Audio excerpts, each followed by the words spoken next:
In the heart of a bitter, snow-laden forest, chains echo with the frosty chill. Picture, if you will, the Monkey King, once a vibrant symbol of power and freedom, now bound in frosty iron, a prisoner within a world of white. Born from a stone atop the mountain of flowers and fruit, he was no ordinary monkey. Gifted with the power of transformation, he could change his form into 72 different beings, from a tiny ant to a soaring bird. His agility and strength were unmatched, his spirit untamed. His tales of bravery and mischief echoed throughout the realm, enchanting all who heard them. The Monkey King, in his prime, held dominion over all monkeys and beasts. He lived in a palace of crystal beneath the mountain and ruled with a fair hand. No creature dared to cross him, for his staff, gifted by the Dragon King of the East Sea, held immense power. But his reign was not without challenge. He dared to defy the gods, the celestial beings who ruled the heavens. The Monkey King, in his audaciousness, proclaimed himself the great sage, equal of heaven, and this act of defiance sparked a war.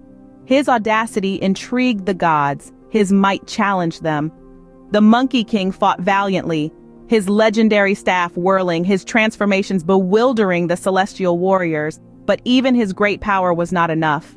Betrayed and outmaneuvered, the Monkey King fell into a trap. The gods, in their cunning, had forged chains capable of binding his mystical powers. In the heart of the snowy forest, they captured him, and there he remains. His once vibrant spirit dimmed but not extinguished. Amidst the snowy forest, the stillness is broken by a subtle crunch of snow. A monk materializes from the white expanse in austere robes, his gaze a mirror of wisdom, and rests on the enchained figure of the Monkey King. A pang of sorrow hits him, seeing a once vibrant spirit chained and subdued.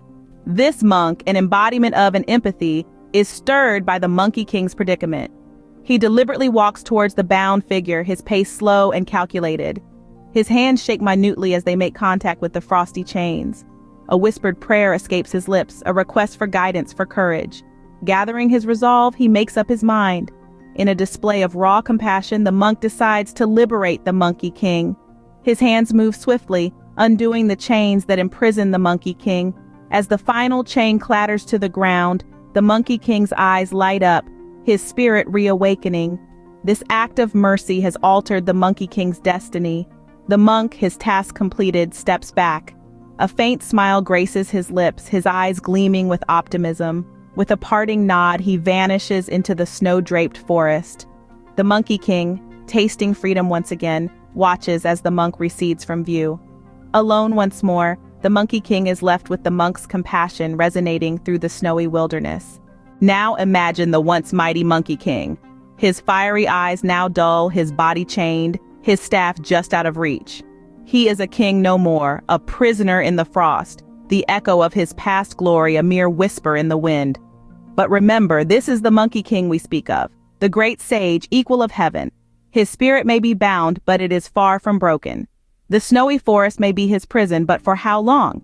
For even in chains, the Monkey King is not one to be underestimated. As the snow continues to fall, blanketing the forest in a sea of white, one question remains. Will the Monkey King reclaim his freedom, or is this the end of his legendary tale? Only time will tell.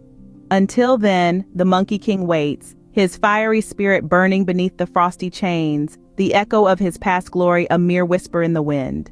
His fate hangs in the balance, a cliffhanger within the snowy forest. And so, we leave the Monkey King, for now,